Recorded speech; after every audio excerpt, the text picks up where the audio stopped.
kamu, maka saya berbaiat kepada kamu. Selesai tanpa biaya, walaupun 1 rial. Kalau sekarang mas triliunan, ya dibuang ke kota, masya Allah, dibuat untuk ternak jangkrik, nggak kena. Spanduk-spanduk yang disebar di jembatan-jembatan, di sarana-sarana umum, di pagar-pagar tembok orang yang semrawut kadang-kadang tidak sedap untuk dipandang, itu pun duitnya rakyat, jumlahnya miliaran. Dan kalau kita hitung masih banyak, dari mulai manipulasi, penipuan dan penilepan uang, yang semua ini hadirin sekalian lahir dari perut demokrasi. Makanya sistem demokrasi itu sistem yang mahal, sistem yang sangat membuat melarat negara manapun. Makanya negara tempat lahirnya demokrasi sendiri tidak mau menerapkan demokrasi. Antum lihat pemilihan presiden di Amerika, selamanya laki-laki, yang perempuan pasti kegeser. Dan partai cuma 2. Di sini masya Allah setiap orang bisa diriin partai. Saking susahnya nyari nama partai, aneh-aneh namanya. Iya kan? Simbolnya aja aneh-aneh. Ada yang simbol ganco, ada simbol lenggis, kan gitu. Karena udah kepuyengan cari nama sama simbol. Dengan demikian hadirin sekalian, nasallallahu al-afiyah. Semoga Allah Subhanahu wa taala maafkan kita semua ya ikhwan. Kalau kita buat suatu perumpamaan negeri kita ya ikhwan, kalau seandainya antum melihat satu rumah tangga yang utangnya banyak, suaminya lagi di BHK, kebutuhan rumah tangganya kembang kempis, tiap tahun pesta, kayak apa mas? Ini kondisi negara kita, utangnya banyak, suaminya di BHK, memenuhi kebutuhan RAPBN tahunan saja kembang kempis, tapi tiap tahun pesta. Kira-kira gimana mas? Habis. Pestanya nggak tanggung-tanggung lagi, masya Allah. Mendatangkan layar tancap, marawis, jaipong, 3 malam. Wah ini kan jempol. Siapa nanti yang dibebani ya ikhwan? Tidak lain kembali lagi kepada sistem demokrasi yang dikatakan dari rakyat ke rakyat. Itu bukan ketika enak, ketika nggak enak. Itu dari rakyat untuk rakyat. Kalau untung mah diem-diem. Jadi kalau untung namanya negara. Negara kita alhamdulillah sukses mengimpor batu bara, mengekspor batu bara. Kalau untung. Kalau sekarang bicara yang rugiin pajak dan yang lainnya rakyat. Nah gitu. Giliran untung negara, giliran rugi rakyat.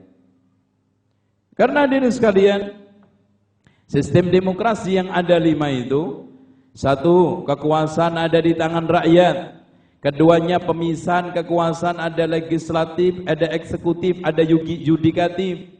Kemudian tidak kalah pentingnya bahwa undang-undang di atas segala-galanya, bahkan di antara mereka sudah mensucikan undang-undang.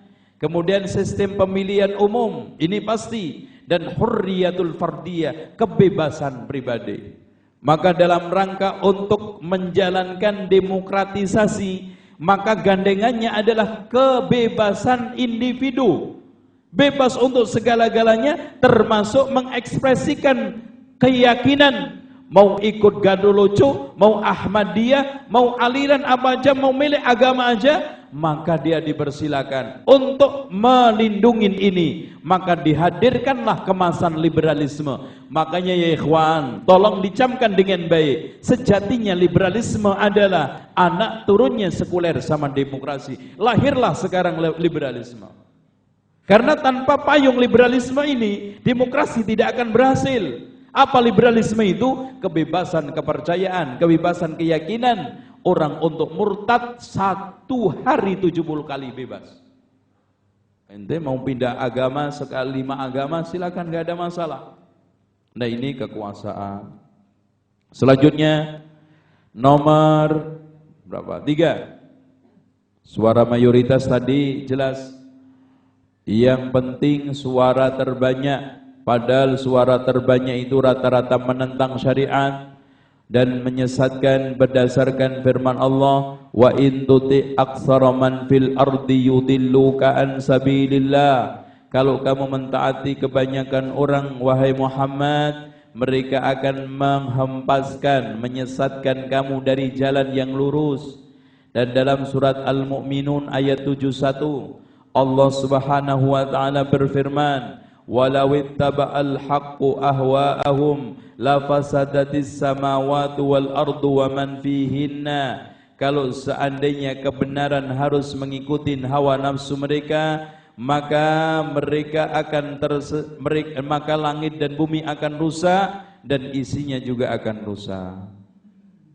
Dengan demikian, suara yang benar hanyalah suara Allah. Suara yang tidak pernah salah adalah suara Rasul. Tapi mereka sudah sangat keterlaluan dipindah suara rakyat, suara Tuhan. Coba bayangkan hadirin sekalian, kalau rakyatnya Abu Bakar masih mendingan.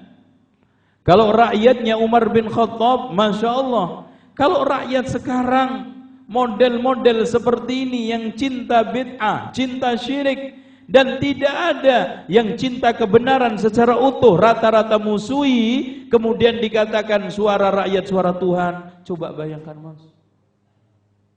Ana tanya sama antum semua, kebanyakan rata-rata di lingkungan masjid antum, banyakan yang sholat apa yang tidak datang ke masjid? Banyakan yang tidak datang ke masjid. Itu saja sudah bisa kita bikin kuesioner yang tidak pakai biaya, alami dan puluhan tahun. Ente lihat per masjid, apalagi jamaah subuh, di voting kalah terus, nggak pernah menang.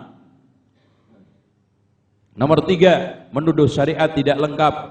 Yang tadi sudah kita jelaskan, dampak sistem yang dikembangkan sekarang ini menuduh seakan-akan Islam tidak membawa konsep kekuasaan, konsep pemerintahan dan politik secara Islami. Kemudian yang nomor 4, meremehkan masalah wala wal bara, dan ini ya ikhwan sangat nyata sekali. Kalau kita lihat di antara umat Islam ini sudah tidak ada pembatas antara muslim dengan non muslim. Bahkan lebih lucu lagi, mereka menjadikan teman sebagai lawan dan lawan bersahabat dengan akrab dan bahkan sangat sangat dekat. Coba bayangkan ya ikhwan, mereka-mereka yang menyerang dakwah salafiyah, mereka-mereka yang anti dakwah salafiyah, pernah enggak menyerang gereja? Pernah enggak mereka melakukan satu hal-hal yang terkait dengan itu? Tidak sama sekali. Bahkan Ahmadiyah pun tidak terusik oleh mereka-mereka yang sekarang ini mengaku mengklaim sedang ada di medan jihad politik dan sedang memperjuangkan umat. Pernah enggak berani menyentuh kesesatan? Mereka tidak berani karena takut kembali lagi tidak dapat suara.